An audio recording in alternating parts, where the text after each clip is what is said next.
Samora Machel loko a vona ku bayizala va vele ku teni na swibamu hi tlhelo leri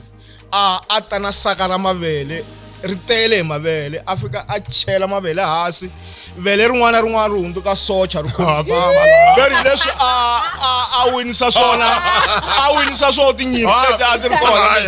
ani munhu wa xilungu so and I'm xirhandzi and na ku xirhandza ani xirhandzi se mchumayela hi Xitsonga Kenya no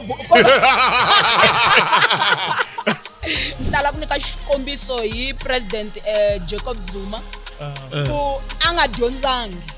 mara a ti kuma a va president ya tiko hi mhaka okay a ti nga swi twangi se antivi hi ku minkarhi yo tala loko munhu a endla swilo swo karhi ku na vanhu ku na switandzhaku leswi a hlanganaka na swona ku na swivulavulo leswi a hlanganaka na swona a mi se tshama mi hlangana na timhaka ta ku va ku mi nga va mi ri na nyoka kumbe hina eka Shangani Gang Podcast Network hi Ravumbirhi rin'wana na rin'wana evhikini hafu ku bile awara ya 12 mi nga kayeli leswi hi swi twini mi swi twini hi mi tisela to hisa kumenemene na mavarivari eka Gaza kasi Ravumune ra vhiki na vhiki hi mi khomele mbulavulo wa leti na letiya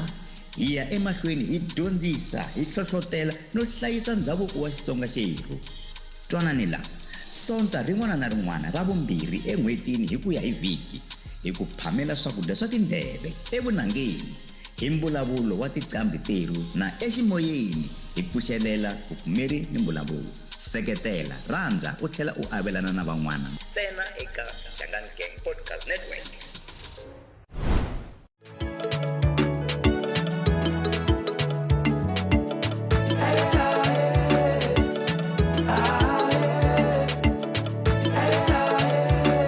Khathaleni tiko xa etlele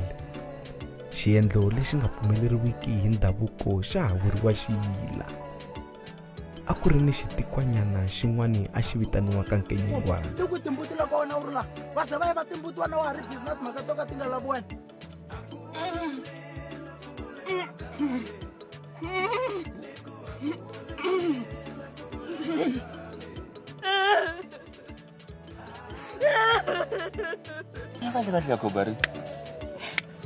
Nko sa tab khoba. Wala fam zabami.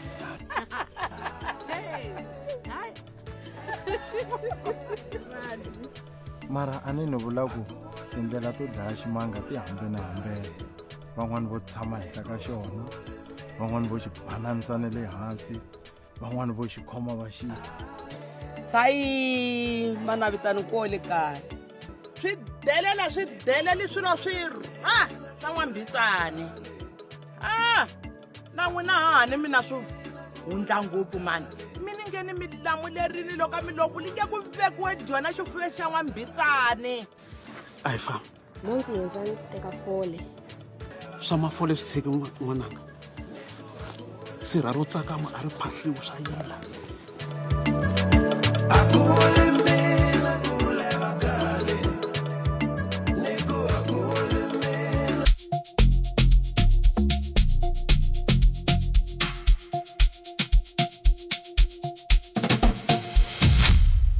hi rhandza ku amukela valandzeri va hina eka Shangani Gang Podcast hina vuyeni byintshwa kambe ngeza hi byi tivisa hi rhandza ku khensa producer loko yi nghene a titangwini ta hina eka mavhiki mambirhi lama nga hela tanihileswi mi swi tivaka ku vadyondzisi principal a va ri ka recess se loko xikolo xi pfala na vo va pfala swilo hinkwaswo na timhaka ta tinhundzu va pfala va focusa ka swin'wana na swin'wanyana so principal welcome back na swibona ku mbuye mi ri na nkiki namuntlha hi haxa hi ri kwala a mid range golf course eka manyikos jara ka mahumani lavo bomba ya ku nghena ndleni va ri vambirhi va huma va ri manharhu principal hi khome munhu loyi loko a ho interpreta vito ra yena ri ya ka xilungu a hi ta ku i money box mara titambu ti le ka n'wina leswaku mi hi tivisela vuyeni bya hina na swivona ku vele ku smileni laya vanhu vo huma hala mananganyana ne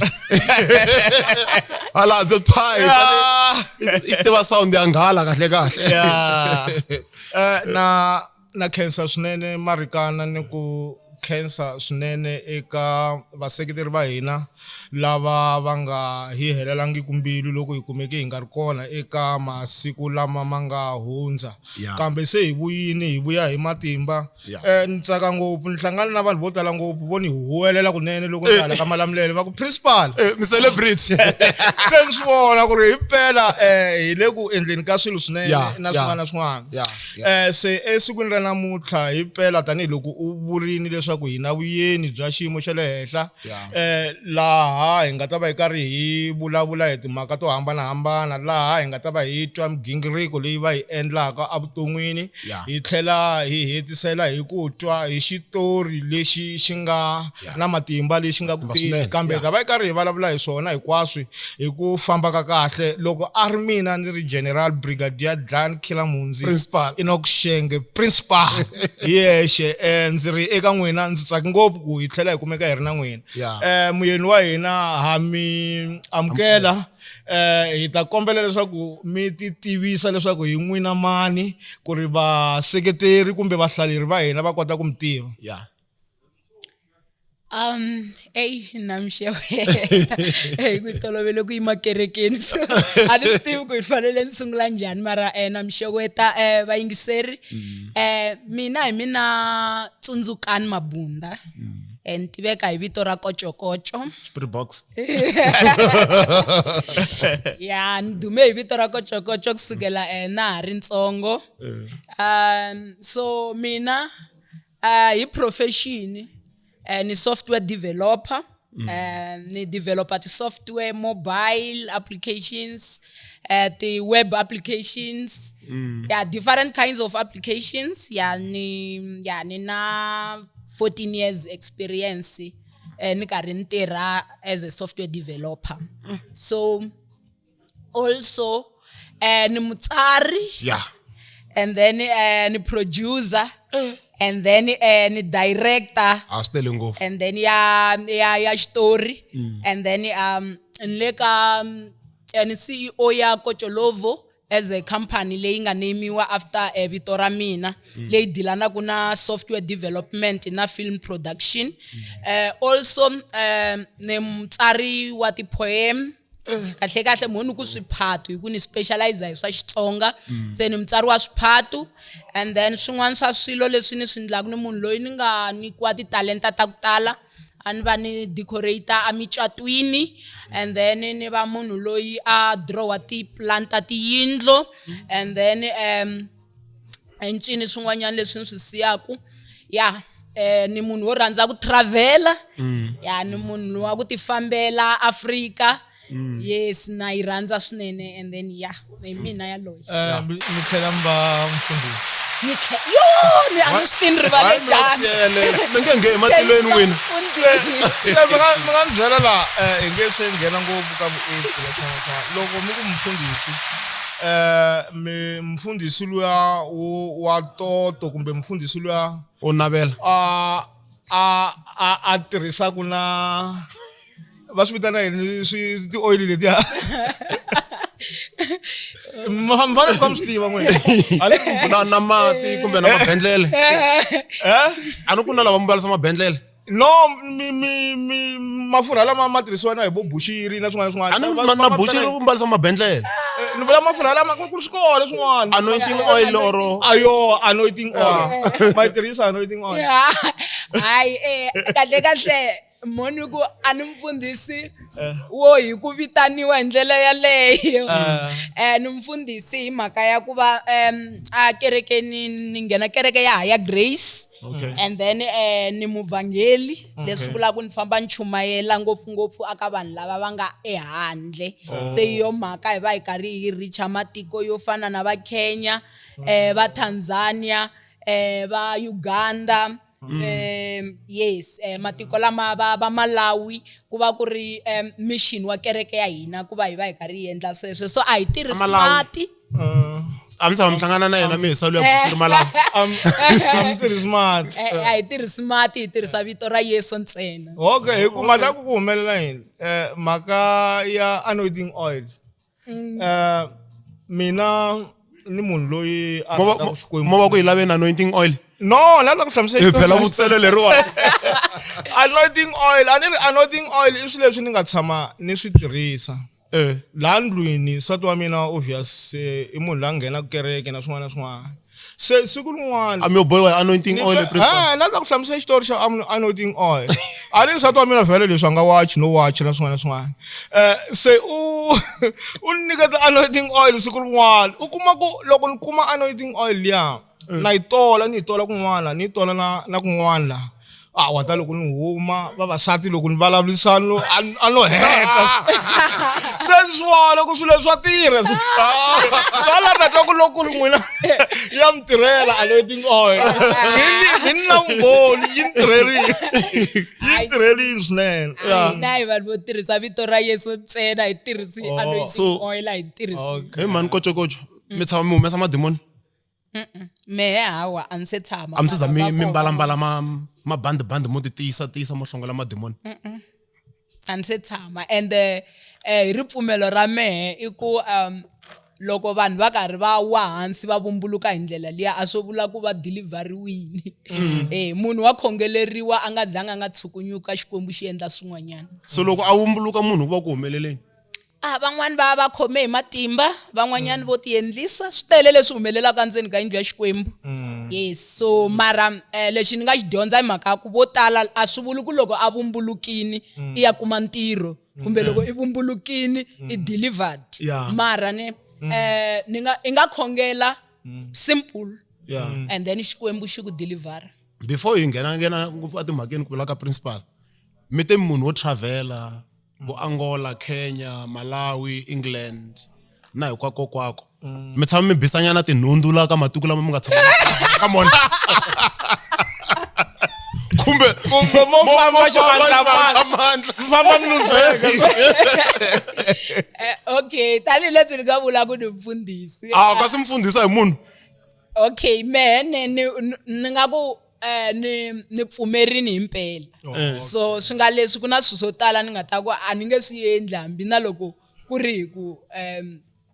ni na authority ya ku swi endla mara hambi swi ri tano a ni tshama ni rhandzana na munhu wa tiko ra le handle mara mi tshame mi bisa tinhundzu na phela ku bisa tinhundzu a swi vuli ku ma rhandzana na munhu hayi a ni tshama okay no principal asa I think I nghene na ka mhaka liya ya vu producera bya vona kumbexana leswi nga le timhaka ta vutsari bya vona a hi languteni vutsari ni twi mi vulavula hi timhaka ta vutsari mi nga va mi ri na tibuku tingani leti mi nga ti tsala ku nga va ku ri leti ti nga huma na leti nge se humaka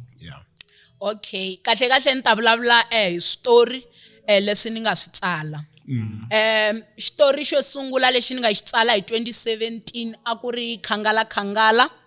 xitori xa koho hi ve hi xi xuta aka one of the former Miss South Africa a Dzanini ye ya shoot aka voho it was a Miss South Africa mbalabla hi ba kambe va ri Mandavi okay yes ye ya shoot aka ya Nukeri ye ya shoot aka voho a ku ri khangala xitori lexi ya a xi lehini swinene leswi nga endla ku budget a yi nga ri enough lerara ku hi ve hi shoota a ku shooteni ka hina hi va hi experience swilo swa ku tala mali yi hela loko se hi lava leswaku cast yi vuya mi kuma ku van'wanyani se va khalabyini van'wanyani se va lovini van'wanyani se swi hela swi endla ku xitori lexi a hi nga ha koti ku ta xiyisa amahlweni ku sukela kwalani ni va na dyondzo ya leswaku loko i endla xitori swi ta va kahle loko wo xi producer i meka sure ku xi shutiwa xi hela so ivi ku sukela kwalani ni ya tsala xitori xa Swayila aka xitori xa Swayila lexi ni nga ni ya xi tsala hi ve ya xi xuta masiku manharhu hi 2020 loko hi xi xuta masiku manharhu hi kuma ku a xi heli xitori xi lava masiku man'wanyana ya mune again so hi boheka ku hi ngetela budget hi ku hatlisa hi tlhe hi vuya ku nga se hela vhiki hi ta xi hetisa ku leswi nga humelela eka khangala swi nga humeleli futhi and then kusuka kwalani ni tsala xitori lexi xi vitaniwaka Matshwanga xi vulavula ku hi mhaka ya leswi vanhu va le Mozambique va nga sukisa swoho eMozambique hi 1987 andzhaka ku fa tisiwa ka president Samora Machel leswi va nga tisa swa le South Africa mashangu lama va nga hlangana na wola patwini na the way va nga fixa swo hale na the way nga fika hi va tekisa swo hi va khomisa swo va hela va hi overtake sa swo hi vutomi le South Africa so yeah i story xa Matshanga xexo i story lexi ni nga na lava ku ta humesa book ya show and i story lexi ni twa ku ongeti vision ya mina i ku hlanganisa Gaza hinkwayo yima hi ya humesa xitori lexiwani ti talenta hinkwato leti nga koho behind the scenes lava va nga ka camera lava nga good aka music and everything hi hlangana hinkwenu na talenta leti vanhu va nga na tota ku actor hi va hi endla ti audition eBush hi endla ti audition esayitini ra le Ilimi hi endla ti audition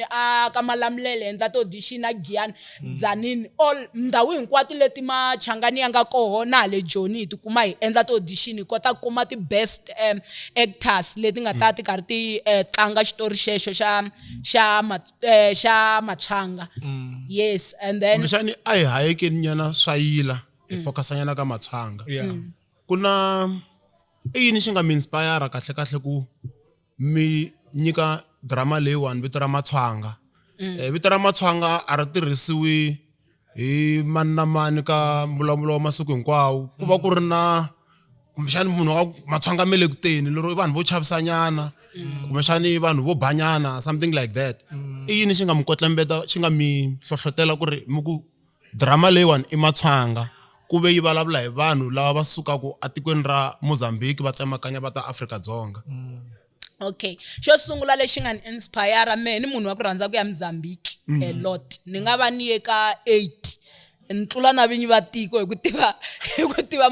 matiko tiko ra voho so a so tisa nchumu vo Mamboni ano mi Mamboni ani fikangi na le Mamboni shem ano mi nga fikangi le na Mthembu yeah so ano tiyela hi timhaka ta vacation and then ni sungula ku tsakela tiko leriyani ni tsakela vanhu lavayani ni twa ongeti ni ngo humesa something xa xitori xa mayelana na ndhawu liya xambila ka vona na swin'wana hinkwaswo na tindlo ta voho the way va akisa ku swona hinkwaswo ni twa ni swi navela ku ongeti swi ngo filmiwa so aka sweswo se ku ya ta mihleketo ya ku why ni nga humesi hi mayelana na leswi va nga sukisa swona kwale ka vo va te a South Africa so loko ni cheka nyimpi leyi a yi humelela hi 1987 vito ra yo a yi vitaniwa Machanga hi yo mhaka ni twa ingari xitori lexiya swi kahle ku va ni xinema rito Machanga Machanga loko na mina twa xitori xa Machanga vela xitori leswi hi nga swi twa loko ha kula ku ri vo Machanga loko va ri nyipini a wu kuma ku loko va famba ingari va ya hala mara mikondo yi langute hala hi ndlela yaleyo na swin'wana i vanhu lava a va lwa minkarhi luwa ya Samora Machel va ri hansi ka Alfonso Dhlakama aka nkarhi luwa wa nyimpi liya ya ka Xin'wana se a va hlamusela ku ri Machanga hambileswi a ma tiyisi ku yini ka Samora Machel a va nga ta khachomi ku Samora Machel leswi a endla xona miza loyi a ri na matimba man'wani makulukumba ngopfu very a teka a suka a ri yexe a hlangana na Machanga a ma tikomba ku ri va yiza lava vo kuma ku loko ri yimini ku ri socha di tikomba di ri sinya so se Samora Machel loko a vona ku va yiza lava vele ku teni na swibamu hi tlhelo leri a ta na saka ra mavele ri tele hi mavele a fika a chela mavele hansi vele rin'wana na rin'wana ri hundzuka socha ri very leswi a winisa swona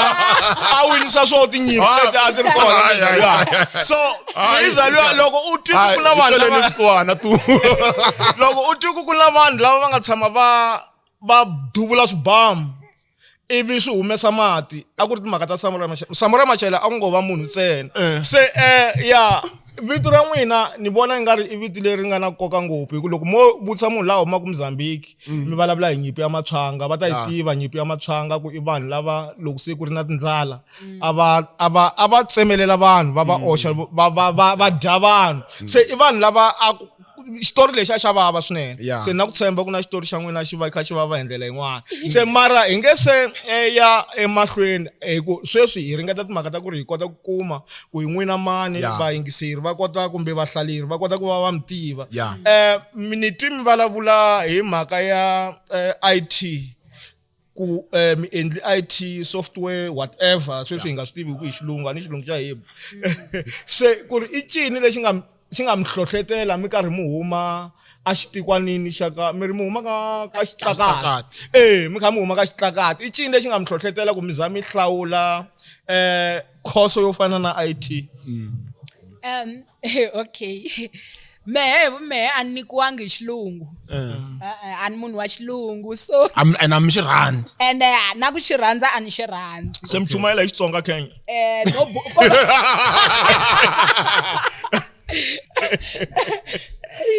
ya ni chubela hi xo xilungu ko va mhaka ya ku hi ku na kwala makuma ku xithovekini so ho tshoveka na vo yeah so swi nga leswi lexi nga ni hlohlotela xo sungula a ku ri ti-marks leti ni nga ti kuma aka matric hi mhaka ya ku mehe a ni ti rhandzela Xitsonga na metse se a ni ri munhu loyi ni nga pasa Xitsonga kahle ni pasa na metse kahle so i ti-subjects tin'wana ta ku a ti pfuni nchumu loko se i fanele i ti yisa aka ti-course hale a Joni so loko ni fika vabuti wa me va ni byela ku phela a TUT a va vileli vo lava metse ntsene ku lava kuma yi nghena ka IT famba u ya eka IT Se mi nghene TUT. ni nghene a TUT Okay. so ni ya Kuna TUT ya Machangani ya Matswana. Mu mi nghene ka yini? Hikuva a ni xilungu a xi nga pfuki Amerika ya Machangani. ya xoho a xi nga pfuki ni ta ku a ni ri ka yeyini kwale kaya liya ya le Soshanguve so yi katsa hinkwako Okay. as mi twaku Soshanguve yeah so ni ve ni nghena koho a TUT ni endla IT Yeah. and ti kuma ni ri one of the excellent students aka timhaka ta IT ni ve ni swi vona ku kahle la misaveni ka tikhoso letiya to ka ti nga ri to tsala kumbe Xitsonga Yeah. a ni to ti kotela yo IT ri yoxe So loko se mi hete ku va mi tokotile timhaka ta ku va a software developer or an engineer na swi vona hi ku ya hi profile ya n'wina se mi owner tikhampani film production drama directing and producing xana mi nga va mi identify vanhu vo karhi kwele ka Xitlakati rito Xitlakati ri endla nga ku ko va xivillage nyana so xo ka xi nga nyawuli kahle mi nga va mi ve na kateka ku hlawula vana vo karhi mi va inspire kumbe xani mi va veka under your wing mi va dyondzisa timhaka ta IT ku photosela na ku loya ti-computer na swin'wanyana.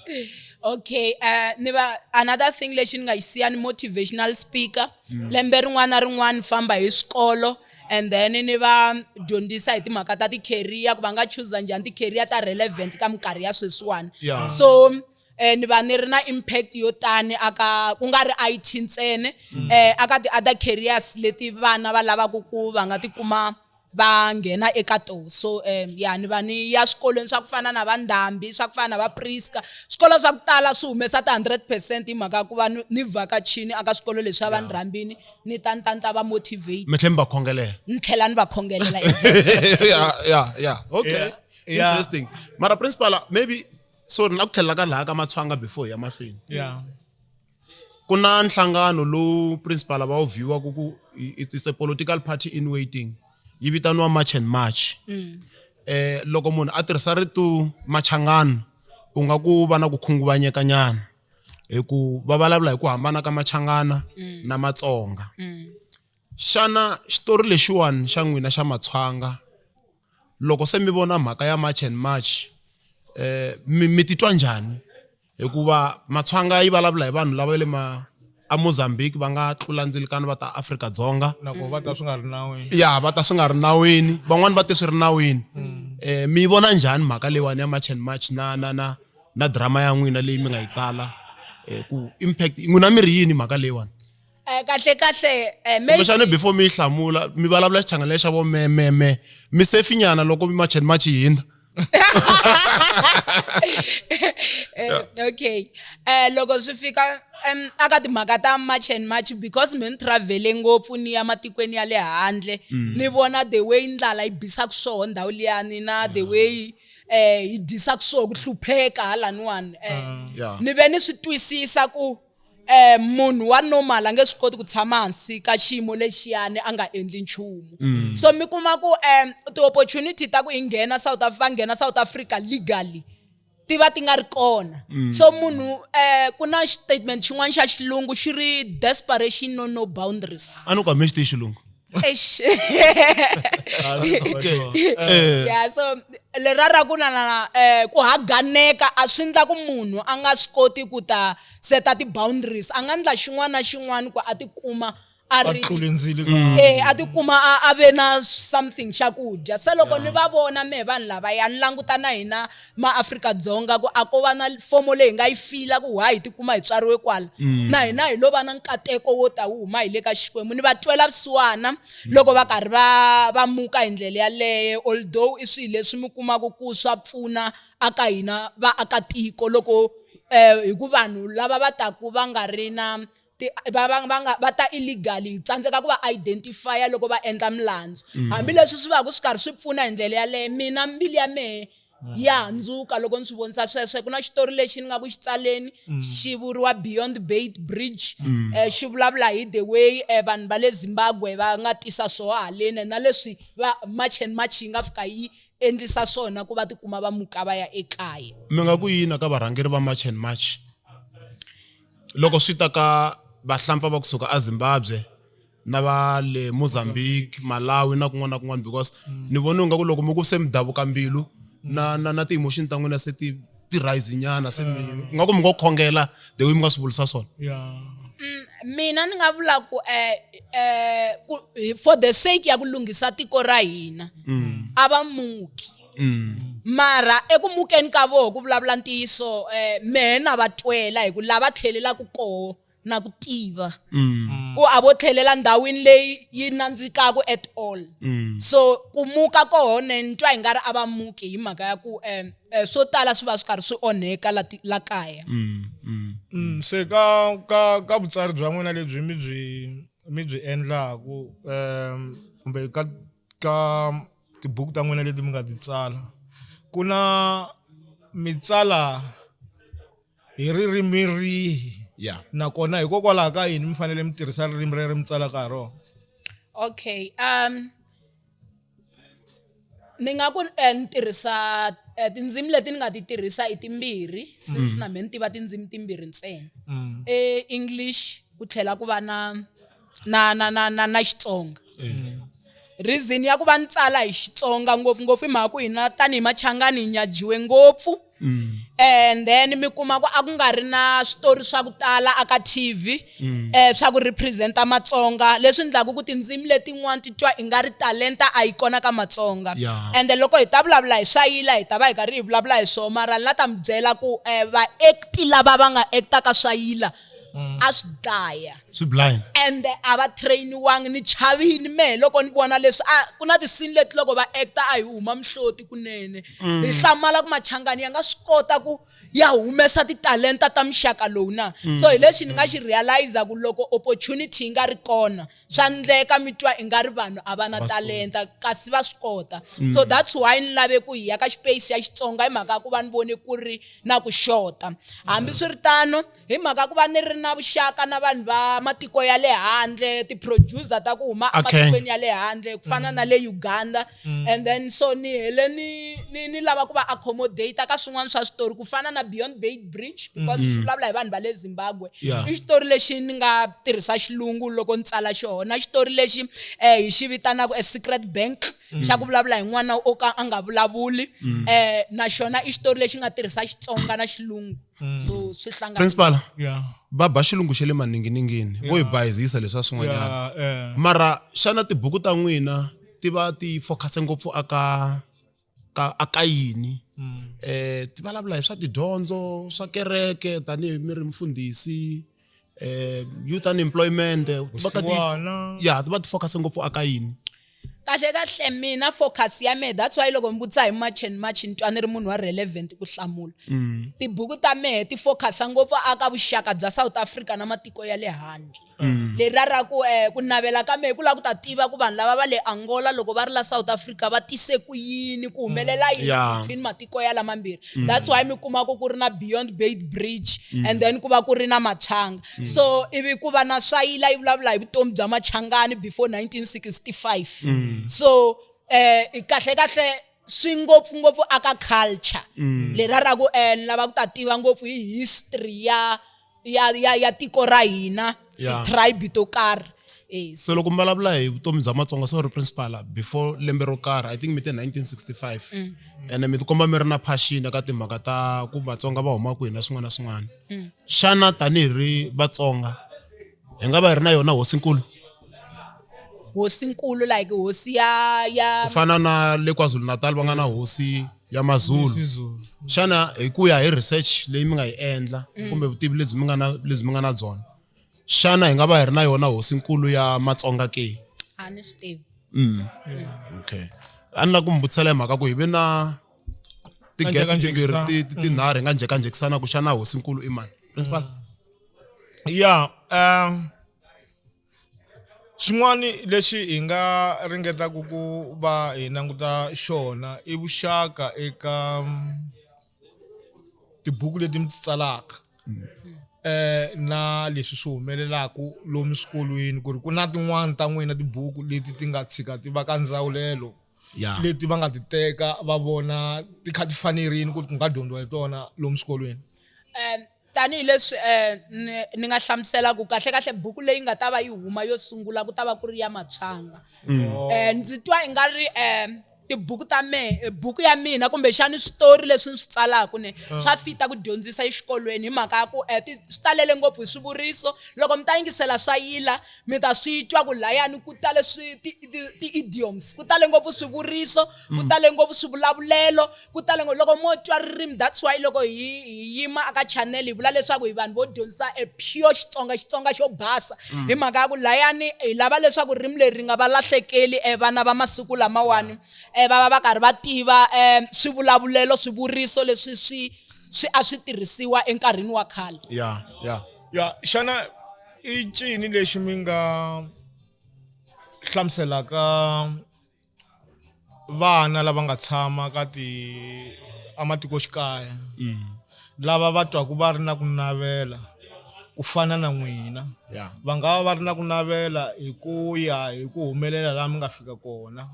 va nga va ri na ku navela hi ku ya hi swin'wana swa leswi mi swi endlaku ku nga va ku ri swa IT ku nga va ku ri swa vutsari hi rihi hungu leri mi nga ri hindziselaka vana lava va langutelaku va fanele ku va langutela eka van'wana ku va kota ku fikelela ku humelela ka vona lexi ni nga xi vulaku ku na scripture xin'wana eka buku ya Ecclesiastes hayi na mfundhisi phela xi vulavula hi mhaka ya ku na munhu un'wana na un'wanyani loyi a nga la misaveni i nikiwini chance ku nga va nkarhi un'wanyani u leka ka yini kumbe yini mara un'wana na un'wana u laha hanyaku chance i nikiwini lerara ku as long as i karhi i hanya chance i nyikiwini so lexi ni nga va byelaka i mhaka ya ku ni tala ku nyika xikombiso hi president Jacob Zuma ku a nga dyondzangi mara a tikuma a va president ya tiko hi mhaka okay a ti nga swi twangi hi mhaka ya ku munhu un'wana na un'wana la misaveni chance i nikiwini swi ya hi ku i languta vutomi hi ndlela ya njhani i ti vona i ri na nkoka ku fika kwini ene ku ya hi mina ni twa hi nga ri a hi xikolo ntsene xi define-aku vumundzuku bya munhu that's why ni nyike example hi yena ku na hambi na loko u nga dyondzangi loko ku ri ku wehe n'winyi i ti byela ku i la ku va somewhere evuton'wini laha i lava ku ya koho i ta fika hambi i dyondzini loko we n'winyi i nga ti byelangi nchumu a ku na la i ya ku kona so a hi xikolo xi nyikaku direction ntsene se swi vulaku lexi ni vula hi mhaka ya ku lava va nga tshama emakaya ni kuma ku va na titalenta sweswi hi ta va hi karhi hi endla ti-auditions so a va ti va ta ringeta swin'wanyana mina ni believer ku munhu un'wana na un'wanyana loyi a nga na nyiko i loyi ringeta swa endleka mi kuma ku mi mutlangi wa bass guitar wa ndzima mara hi mhaka ku a mi swi tshama mi yi tlanga mi nge swi tivi ku talenta yaleyo mina yo so loko ni ze ni swi tiva ku ni kota ku draw plan ya yindlu i mhaka ya ku ni loyi ni ya ringeta ku khoma ball pen and then ni tsala and then ni swi vona ku swilo leswiwani na swi kota audition leti ti nga va ti vekeleliwe siku ku ta va ti rini kwihi swilaveko swa kona kumbe xana munhu fana kha a tshama actanyana sketch or kanjani ti-audition hi ta va hi tshame hansi tanihi team hi vulavula ku hi nga lava ku swilo swi endlisiwa ku yini mara hambiswiritano munhu hi ta va nyika ti-video leswaku va hi sendela ti-video because hi tshame hi va na nghozi yin'wanyana a kwale ku acteni mi kuma ku hi transporte munhu hi n'wi hakelela swi durha a fika ya ku joleni a fika layani khani swi tsandza hi swi vona ku xikili a xi kona n'wana wa vanhu swa tsandza mi fana mi ya n'wi khongelela nyana principal loko ha ri kaya liya sele na 3 minutes hi nge se tlulela ka liya hi nge se tlulela ka liya yin'wana sweswi loko hi karhi hi endla ti-podcast ta hina ngopfungopfu loko hi ri na vanhu vo fana na n'wina lava onge va teki xitepe xo tlula xa vanhu vo karhi hi twa swi saseki ngopfu timhaka ta ku vanhu va kumeka va hlohleteleka nakona loko va hlohleteleka swi va swi vangiwa hi ku ya hi leswi munhu wo karhi a va ku a swi fikelelini kumbe a swi endlini va languta ka yena ivi va kota ku vona loko ni kha ni languta profile ya n'wina laya ni voni hi lembe ra 2020 mi ake yindlu yin'wana yo sasekisa ya mavunguvungu swa matimba se a ni tivi hi ku minkarhi yo tala loko munhu a endla swilo swo karhi ku na vanhu ku na switandzhaku leswi a hlanganaka na swona ku na swivulavula leswi a hlanganaka na swona a mi se tshama mi hlangana na timhaka ta ku va ku mi nga va mi ri na nyoka kumbe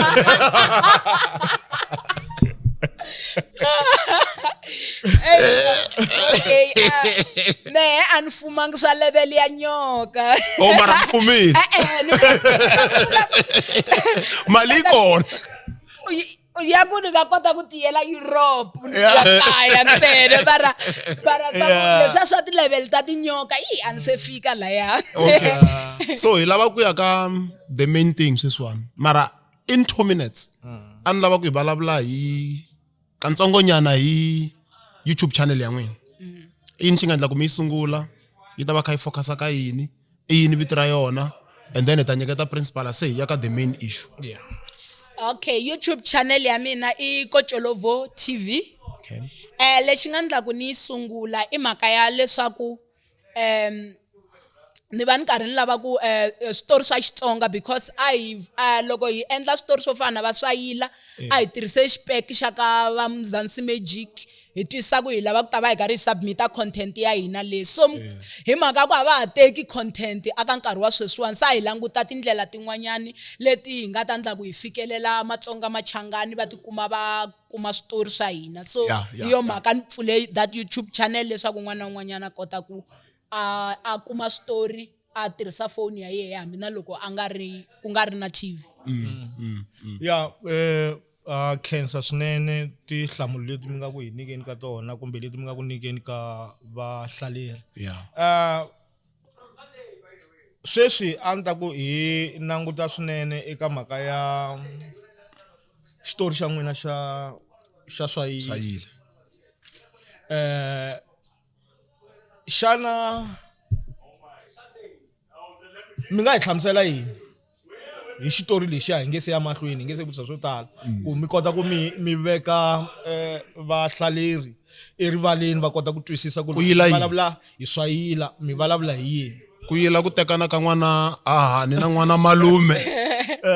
kumbe ku tshama henhla ka guva okay xitori xa swayila ni la ta mi byela ku xi motivate hi yini mehe ni na bava lava nga ri albino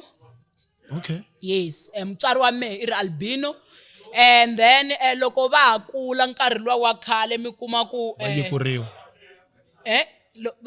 va yekuriwa va yekuriwa a ni la ku chuwa hi ku mi te ma xite changana vo hlekuriwa okay and then va karhi va hayi ku hlekuriwa per se a ku ri mhaka ku a va twa ku ri xiyila hi minkarhi leyi va nga tswariwa hi yoho ku va munhu wa muxaka luwa a va a velekiwini se mi kuma ku va karhi va lata va dlaya and then ma swi tiva ku va ri maalbino va mi khendla hi wona va ndana swinini mara nkarhi walowo a nga ri that's why n'wi mi rhandza ku ya Kenya a mo lava ku khendla hi time hala hikuva va rhandza ku va albino okay yeah so a va ku ri hi ndlela yaleyo swi fika lava hahani wa mehe va nga teka phati ya ku va tumbeta leswaku va tikuma va pona aka timhaka ta ku dlayiwa ka nkarhi luwa so a ni lave ku papa va tumbete tanihi bya muxe le bibeleni hi minkarhi liya hikwalaho ka ku va a swi yila ku va munhu a tswala munhu wa muxaka luwa so a ku ri tabu a ku ri xiyila lexikulu atikweni so va karhi va veka na ku swi hlola ku ta humelela yini loko iva ku tswariwa munhu wa so maybe ku ta fetetela vanhu kumbe ku ta fetetela vavanuna so a ku va ku ri xiyila xexiya xa muxaka walowo so swi nga leswi swi ndla ku ni lava ku ta tsala xitori xa swayila ni lava ku ta xi humesa aka leswi bava va nga va xiswona so swi fika ka ku se hi va na challenge ya ku mi lava character ya ri albino okay mi nga ni byeli ku mi makokokoka xidalani mi character se ku kuma ku and xitori lexiwani xi lava ku vulavula hi n'wana loyi a velekiwaka so bava va nge ti va ta actor already i mukhalabye ti le magoveni already so a swi nga ta ha endla ku ni nga tirhisa vona a ku laveka n'wana lontsongo so swi nga leswi swa tika ku kuma n'wana wa ri albino wo vulavula Xitsonga a henhla ka swona n'wana loyi a laveka layani a ku laveka n'wana wa ku wa vutswariwa so n'wana yaloye a va a nga ri kona se hi swi vona ku ya se hi boheka ku cinca storyline wa mi nga tirhisanga swa ti-makeup nyana kumbe mi teka xi tshungulukisiwa nyana ku na vanhu lava va ma-India makula se va kuma vana na vanhu va ka hina hala Masomalia kahle na Masomalia a hi Musomalia loyi a nga ri kona mara hambiswiritano ma-albino ya different ma vona na matihlo ya wona ya ku hava ku loko sweswi tanihi ko va xitori ku i lava ku ya xi tsalela machangani i ya fika i ya humesa munhu wa ku makeup wa mata vanhu va ta hi hleka ka n'wina va ta hi hleka va ku hi vurini ku machangani ya swi koti ku inani i ncini leswiwani a swi boha ku hi fanele hi kuma ri albino ma wu tiva ntilo lowu nga tshama vula hi Yesu ku you of little faith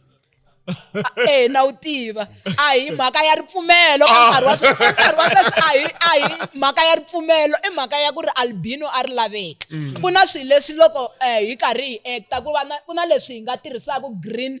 backdrop ya ku na hi kota ku hi swi twa ku hi ta editisa ku yini makumu kasi ku na swin'wana mo fanela ku mi swi tirhisa the way swi nga swona a ku na hi ndlela leyi mi nkumini n'wana wa ri albino hi boheke ku hi nga nkumi hi boheke ku hi cinca storyline se xitori se a xi focusa aka ku kuma mahahlwa hi yo mhaka loko se hi fanele hi tsutsumisa minkarhi hi tlhelela ka 1965 ku va ku ri vutomi lebyi nga before nkarhi walowo hikwalaho ka ku va after 1965 a swi nga ha yili ku kuma mahahla mara hi minkarhi liya ya before a swi yila a va ndla leswa swa ku va hambanyisa un'we a ya kulela ka vakokwani loko va ri mahahla mara ku va kula va ri vambirhi hi ndlela yaleyo a swi va swi ri xiyila so hi yo mhaka xitori xa hina xa swayila xi vulavula hi ku va swi yila ku va n'wansati a tswala mahahla yes a swi hlola swinene so a swi hlola ku vanhu vo tala va ta fa so hi yo mhaka ni ve ni xi tsala xitori lexiwani xi ve xi actiwa ku fika amakumu so xitori lexiwani hi lava ku mi vulavula hi ti-characters leti mi nga ti langa na tona naswona mi ti lange njhani naswona a mi tirhisa swihlawulekisi swihi ku va mi landa munhu wo karhi ku ni kombela u ta actor ku na ntsengo wo karhi kumbe xana ku hava ntsengo wo karhi na so hi ti challenges leti mi nga vananyana na tona. Xo sungula xitori lexi ya ku vulavula ntiyiso, it was a big project ka mina ni twa hi nga ri ku ri project leyikulu swinene hi mhaka ku vanhu lava va ri laya va fika 150. Yes, a ku va ku ri leswiya swa ku loko ku tiwa a ku actiweni a ku ri ntlangu lowukulu mi kuma ku i fanele i feeda vanhu va 150 loko ku ri ku va fanele va va layani for masiku mambirhi swi vula ku na ntlangu wa masiku mambirhi vanhu lava va feke va dya ti-breakfast va ri 150 va feke va dya lunch va ri 150 lava va va ku va ha ri kona navusiku va fanele va va va dya swakudya swa navusiku hi 100 kwalaha ka budget ya me. So va geregere nyana so. Marta geregere. Aku na swigubu ni ri geregere Marta. Ako wa language hala ka mara. Oh, mara mchinelo wini. Ya swi hlamarisi ku mu nga ri tivi. Yeah, so aku va ku ri na swigubu ku na tikhoba ku na mixaka tikhoba to tendla ku fana ku va na wa vutlhanga loko ku fane jele loko vujelejele mara geregere a ri vujelejele hi ku nkarhi loko ku sungula ku dyambu ri pela ne a ku ya cina vavasati va cina va mbali swilo swin'wana swo koma hina loko ha ri tsonga ya hlometele lava kha va nga pfumeli ku hi fane hi ya se i geregere va mbala ku fana na zodo abantwana.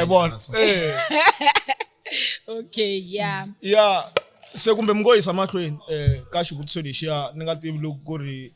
mi va mi hetini ku va mi vulavula hi ku laya ka ti ka ti clips leti mi nga ti endla ni ve ni hlangana na vatlangi lava onge van'wani va vona va dumile mi nga hi hlamusela ku i vo mani lava va nga tshama va huma eka television kumbe lava va tivekaka na lava va nga tivekiku ku ri mi nga va mi va kume njhani tanihiloko a kha a hlamusela ku ri xana a mi ba xikhwama kumbe xana ku na tindlela leti mi nga ti tirhisa ku vanhu va fanele va hluvukisa Xitsonga na vona va ve na ku twisisa hi ndlela yaleyo se a hi ta kombela ku mi hi hlamusela ku ri i vo mani ku ri vahlaleri va ta kota ku loko va langutele xitori lexiya va swi tiva ku i vo mani van'wani lava va va tsakelaka lava va nga ta va ri kona ka xitori lexiya. So aka xitori lexiya xa hina xo loko tanihileswi a na ha ri ku hlamuseleni a hi endlanga ti-audition vanhu lava va nga layani hinkwavo a ku nga ri mhaka ya ku hi ya va assessa hi vona i nga ri that's why ni swi tivini ku Matsonga ya nikiwini hi mhaka ku loko vanhu u nga rhangangi hi ku va assessa u va tisa laya a xitorini va ta actor ivi va ku nyika leswi swi nga fanela ku vulavula ntiyiso i talenta leyikulu kwala ka sweswo so la a hi ri na vanhu vo fana na va Solimakamu lava hi vo vanhu lava a va ri vanhu lava a va tiveka a va ri eka already a va tiveka hi le ka Mafenya Brothers mara muxaka wa xitori xa Swahila wu hambane ngopfu na comedy leswa swa ku loko munhu a nghena ka character ya koho a yi olovi mina loko ku ri ku i tshame i va aka television kumbe ka drama yin'wanyana a yi ngo va yi olova hi mukhuva walowo so a hi ri na vanhu vo fana na va Solimakamu i vanhu lava va nga actor kahle ngopfu ku saseka eka xitori lexi i vanhu hi ve na vanhu va ku fana na va Wiseman Zitha wun'wanyana wa vanhu lava nga talented swinene a actor eka xitori xa Swahila hi ve na vanhu vo fana na va Hlulani ku nga Cynthia a tivekaku hi vito ra Cynthia and then wun'wanyana wa vanhu lava a va actor layana a va nga na talenta swinene so i vanhu ni nga ku a ko va vanhu vanharhu ntsene lava a va ri layani lava a va ri vanhu lava a va tiveka lavan'wanyani hinkwavo hi lexi nga ni hlamarisa vanhu lava a va tele loko mo cheka vanhu lava va actor ka Swahila a va tele lerara ku vona character ya munhu wo karhi a swi vuli ku yi ta tsutsuma yi ze ya fika emakumu eka ti-episode letiya hinkwato a va tele because a hi lava leswaku hi endla skills development hi angarhela vanhu va ku tala hi va pfuna ku va kota ku va va recognize-iwa so yes ti-character leti a ti ri lani a hi nga ti auditionangi mara ku ve na leti tanihileswi ni nga hlamusela ku ti fika ti feyila layani loko va acta mi kuma ku a swi fambelani na leswi a swi laveka so na me tanihi director loyi ni nga aku kuleni aka this thing swin'wana swa swilo loko swa ha actiwa u nge swi voni ku a ku ri xihoxo nkarhi wun'wana i va i ri overwhelmed i tsake ngopfu loko vona xitori xa wehe xi ri ku humeleleni i tsandzeka ku ta vona ku munhu loyiwani a fanele a delivera hi ndlela ya so pace leyi because pace ya swayila a hi ya mavulavulele a yi fani u nge vuli u ku ni mi nyika xikombiso xa xivulavulele xa mbita ya vovo yi dye tingengeni mi kuma ku i fanele i xi vulavula as if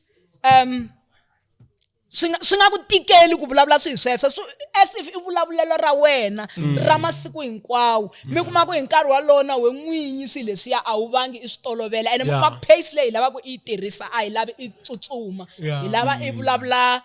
slowly so a ku ri na swilo swa ku tala leswi a hi swi dyondza laha endzeni ka xitori lexiyani vo tala ni va machangani a ku ri swintshwa leswi a swi humelela laha tiyindlo leti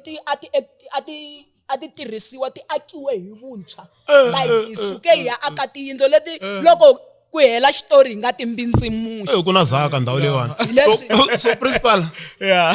before va hitsa swa tiyindlo mi le nghozini namuntlha mi nga vutisi xivuriso lexiya xa le makumu mi swi twini ku va vulavula njhani Xitsonga xa vona xa tiviwa Xitsonga laha a swi ri njhani ku tirha na munhu wo fana na the G1 Solly Makambu because u na ku va too serious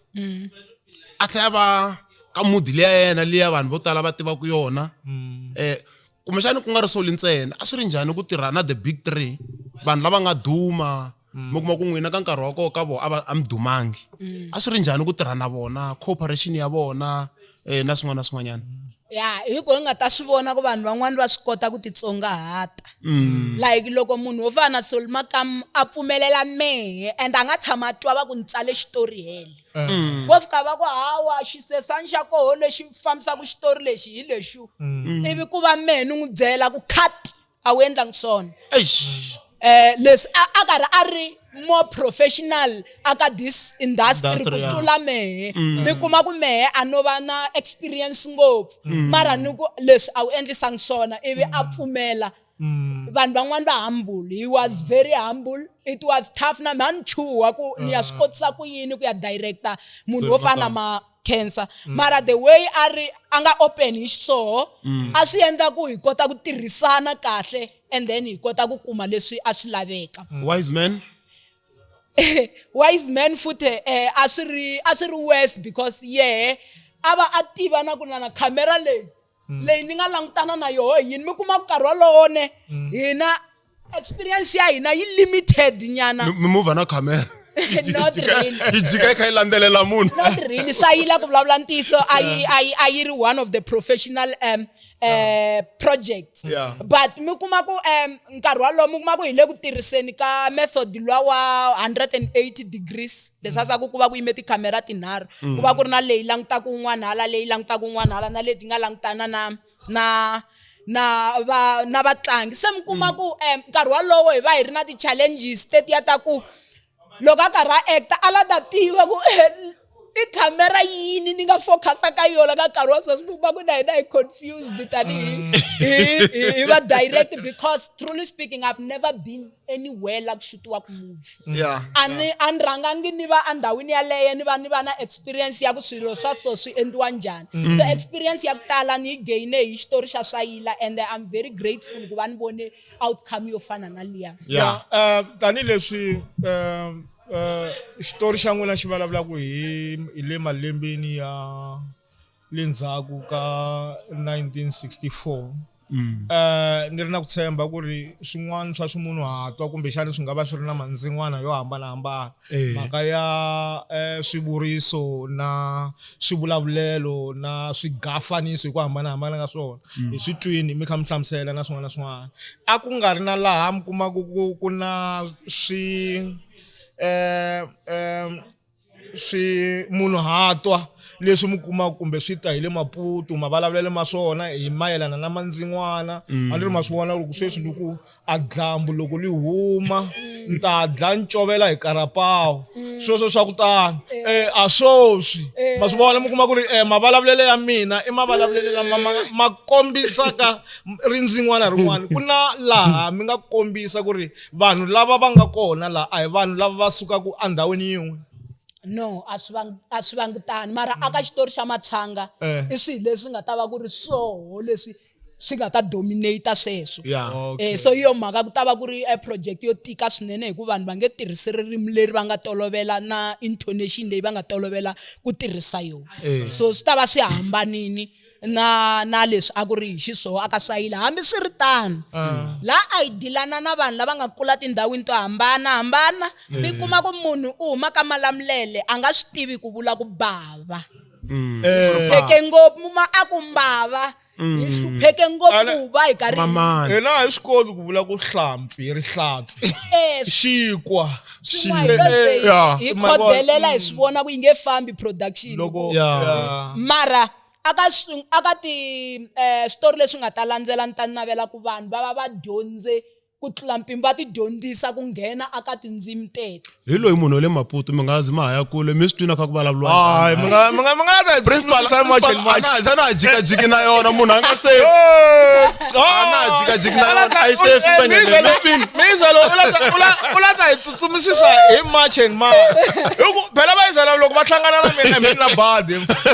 phela loko va ku ti 30 swilo leswi a swi ngheni na mbilwini ya mina ne loko yi ku ti 27 ni vhele ku khona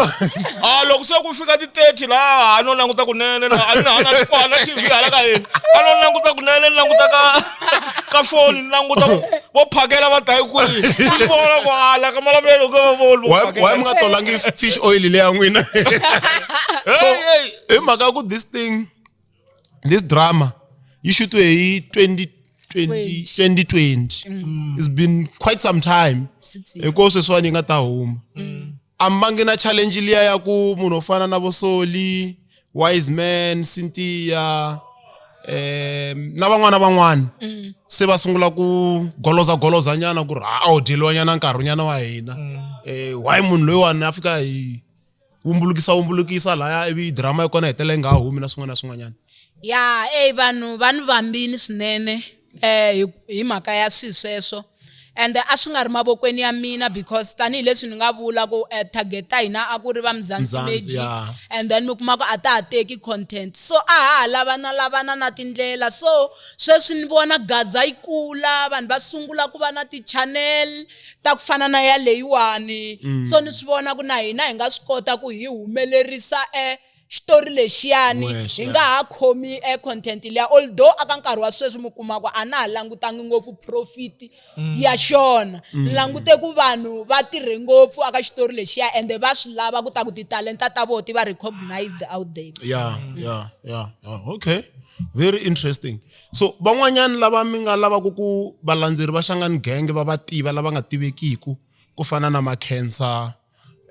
na Wise Man na Cynthia ku nga va ku ri vo mani va xisati because va lavule ngopfu vanhu va xinuna so ndla nga ku se i drama ya ti rugby players na swin'wanyana mi vulavula hi vanhu lava va actaku landzeri ani vulavule swimunhuhatwa leswiya okay ani vulavule vanhu vanharhu va xinuna nga ku se hi le ka matlala ma vona tikhomba nyana mi ri tikhomba la ka n'wina tikhomba ku nga va ku ri hava a va ri koho la a hi ri na vanhu vo fana na ximunhuhatwa lexi a xi khome drama a ku ri n'wana loyi a ri na 7 ya malembe a vitaniwa Ntsetselelo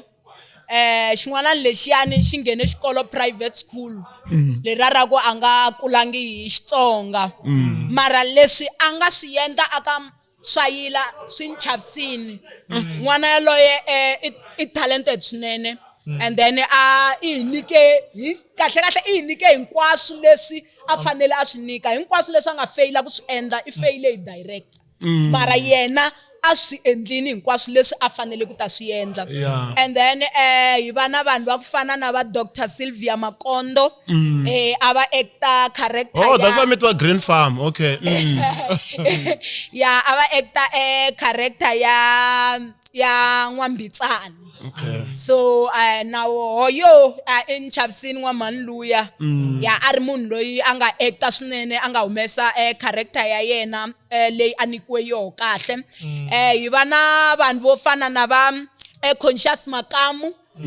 na yena I munhu loyi a nga actor kahle aka xitori hi va na vanhu vo fana na Mani Rulani va huma Green Farm lava a ku ri van'wani va vanhu lava va nga humesa va tele kahle laya a ku ri na swiactiswa swa ku tlula mpimo mara wun'wani wa vanhu lava ni va rhandzeke a ku ri makhelwani wa mina loyi a actor character ya N'wanayiti N'wanayiti yes a ri N'wanayiti a tlhava hakunene a yi tlhava ya antivi loko ni langutana nkarhi la a wa tala ngopfu mara xitori xa n'wina I xitori lexi mi lava ku va mi xi humelerisa xana I cini lexi mi nga byelaku vahlaleri leswaku va nga tshiki va kayerini xitori lexiya nakona xitori lexi mi ta mi ya xi premiere rini mi ya xi vekela rini la ka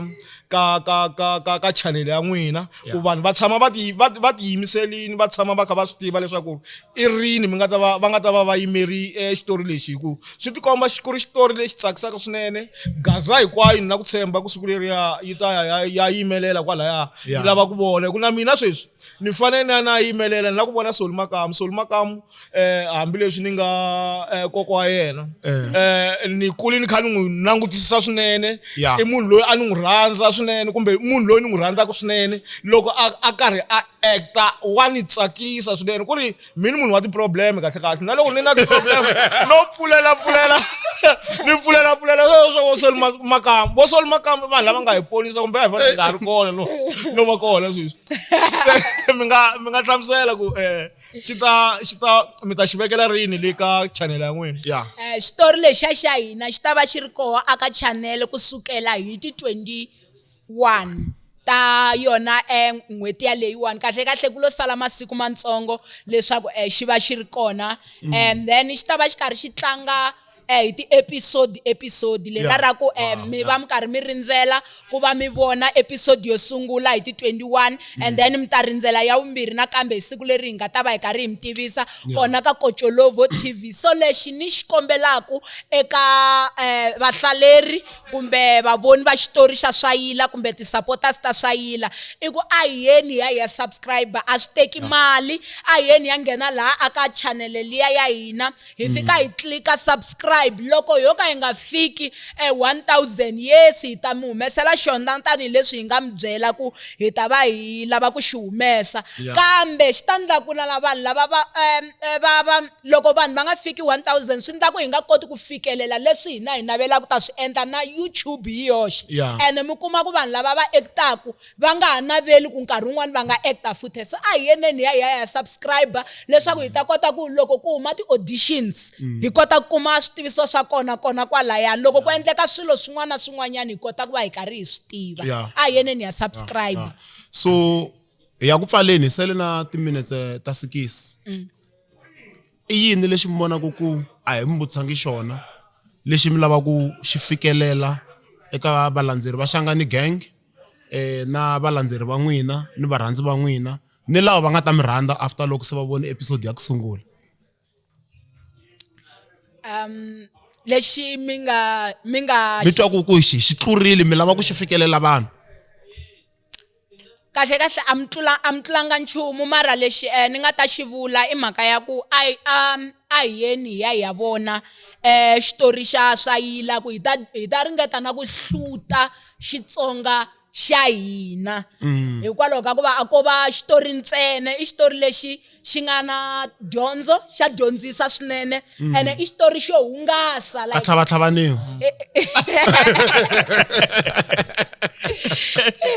yeah and then xa hungasa swinene and then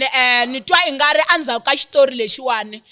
swi ta motivate na van'wanyana va vatsari va switori swa Xitsonga lava a va karhi va navela ku ta va karhi va humelerisa